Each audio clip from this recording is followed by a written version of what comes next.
윤태곤 실장, 오늘 주제는요? 미래통합당 이야기 좀 해볼까 싶어요. 네. 백가쟁명 속에서 세대 교체론이 나오고 있다. 네, 한번 예. 짚어보죠. 예. 네.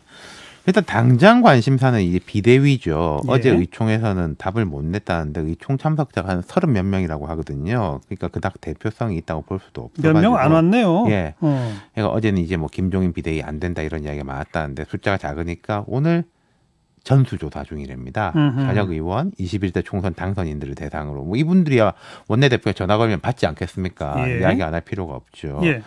그래가지고 오늘 오후 9시까지 이제 비대위 후보군 역할 등에 대해서 의견을 물어봐가지고 내일 오전 10시 최고위원회 이후에 발표한다고 그러네요. 예. 어제 말씀드린 대로 너무 오래 끌 문제는 아니고, 예. 먼저 그러니까 비대위를 하느냐 마느냐, 그렇죠. 한다면 누구를 하느냐, 맞습니다. 뭐 내 분야, 언제까지 외 분야. 하느냐, 예. 뭐 요걸 정하겠다 이거죠. 네, 그렇죠. 근데 방금 그 세대 교체로는 뭐예요? 자, 원래 뭐가 잘 안 되면 항상 세대 교체해야 된다, 주류 교체해야 된다, 간판 교체해야 된다. 이런 이야기 나오지 않습니까? 예. 어디든지 간에. 예.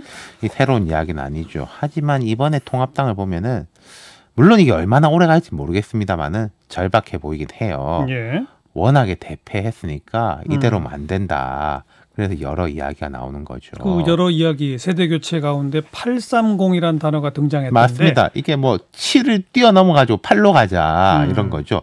80년대 태어난 30대, 2000년대 학번을 전면으로 내세우자. 예. 작년에 당 해체 주장했던 김세현 의원이 이제 어제 라디오 출연해가지고 다시금 당 해체가 근본적 대책이다 이러면서 현실적으로 당 해체가 어렵다면은 김종인 비대위가 최선이고 그 이후에는 세대 교체를 위해서 830 세대가 나서야 된다 이렇게 이야기를 했어요. 예. 이 현실화될 수 있을까? 이게 좀 되게 급진적인 거죠. 그러니까 이게 7이 나서기도 어려운 상황이거든요. 통합당 보면은 70년대생. 그렇죠. 예. 일단 이런 이야기는 있어요. 영남권이 너무 전면에 나서면 안 된다. 현재 통합당의 이제 당선자들을 보면은 영남 플러스 알파. 그러니까 여기서 계속 이른바 요즘 유행하는 말로 고인물로 계속 있으면은 영남 자민련 되는 거 뭐 금방이다 이런 이야기인 거죠. 예. 그래서 이제 이런 면이 있어요. 이번 총선에서 대다수 중진들이 퇴장을 했고 그래서 뭐 리더십을 보여줄 만한 인물도 없고 개파라고 할 것도 없거든요. 예, 예. 그러니까 오히려 이제 가능하다 이런 이야기가 나오는 거고 제가 볼 때는 몇 번 말씀드렸지만 이번 총선 거치면서 통합당이 얻은 성과가 있습니다. 어떤 성과요? 친박의 퇴장. 네. 대구 경북 지역에서조차 뭐 조원진 의원 등등 이제 친박계 소수 정당들은 10%, 10몇 프로밖에 안 나왔어요. 예. 뭐 0.4% 나온 분도 있고요. 예, 예.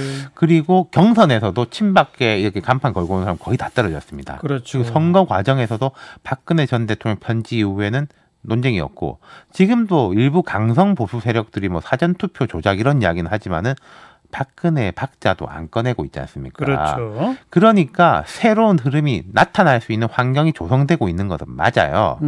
하지만 현실적인 어려움이 크다. 네, 우선 830, 그 용어도 좀 생소하긴 합니다만 그 세대의 당선자가 있어요?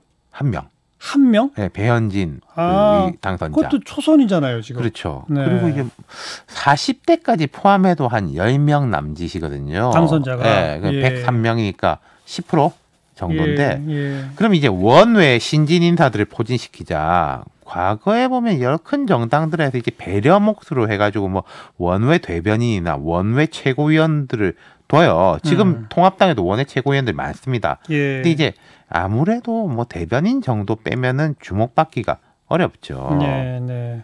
이준석 최고위원 요번에 낙선했습니다만 30대죠? 그렇죠. 이준석 최고위원 정도는 그나마 좀 후보군에 들을 수가 인지도가 있죠. 있는 게 이준석 네. 최고위원인데 네. 그러니까 예를 들어서 830 세대교체로는 한마디로 미래통합당 다음번 당대표를 이준석이나 배현진 이렇게 해보자 이런 거란 말이에요? 이건 뭐 그까지인지는 모르겠어요. 한번 뭐 이런 건 있겠죠. 100을 이야기해야지 한 50 정도라도 될 수 있다. 네. 이런 보석이 있는 건지도 모르겠고. 지금 현역 의원들 생각은 어떨 것 같아요? 말로야 이제 혁신, 젊은 세대 이런 이야기를 하지만은 실제 생각은 그럴까 싶고 그리고요. 생각은 그럴지 몰라도 국회가 열리고 하면은 원내 중심으로 돌아갈 수밖에 없는 그런 물리적인 한계도 있잖아요. 그렇죠. 그것도 이게 되게 역설적인 게 하나 있습니다. 역설적? 당내 민주주의가 잘 되면은 젊은 세대가 전면에 나선 게 어려울 겁니다. 우리 경선 해봐도 알지 않습니까? 경선에서 젊은 정치 신인이 그 텃밭 오래 갈고 닦은 오래된 정치인들 꺾는 경우 뭐 우리 못 보잖아요. 예, 거의 전략 공천 해야 될까 말까지 않습니까? 그렇죠.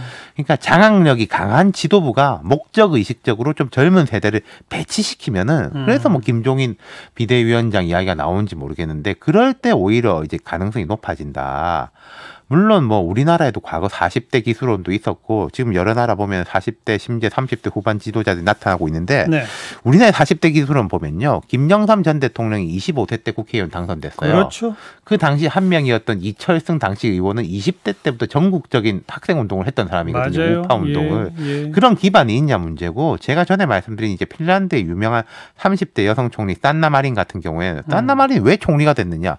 그 앞에 장관이었으니까 총리가 된 거거든요. 그렇죠. 왜 장관이냐? 그 앞에 국회의원이었으니까 장관이 된 거란 말씀이죠. 그렇죠. 그러니까 통합당뿐만 아니라 민주당도 마찬가지인 게 제가 볼 때는 투트랙이 다 필요합니다.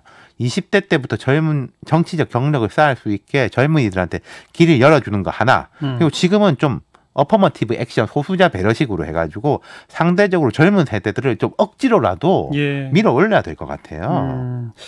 그런데 지금 통합당이 매우 좋지 않은 상황이니까 딴 데보다 절박하게 이런 얘기를 좀 들을 가능성은 좀 있다. 맞습니다. 상대적으로 기존보다는 분명히 나아질 겁니다. 그렇다면은 이 젊은 세대들도 이게 기회라면 기회 아니겠습니까? 나서야죠. 예, 나서야죠. 놓치지 말아야 됩니다. 확 낚아채야 되는 거죠. 예. 네. 그래도 830은 조금 좀 너무 나간 거 아닌가 싶네요. 그러니까 뭐 7, 8 이렇게 같이 나가자. 현실적으로 그렇게 될 수 있겠죠. 아마도 7자 들어가는 당선자들은 뭐 평택의 유이동 의원 이런 사람들 벌써 3선 의원 됐거든요. 예. 또 오신환 뭐 이제는 낙선했죠. 낙선자입니다만은 뭐 그런 분들도 활약할 수 있는 이제 경력이 있는 것이고 네. 7, 80이 같이 나갈 수는 있을 것 같습니다. 그 양쪽 세대들이 좀 집단적으로 의견을 모아서 행동해야 네. 하는 그런 것들이 필요합니다. 그렇습니다. 예. 여기까지 수고하셨어요. 감사합니다. 윤태곤 실장이었어요.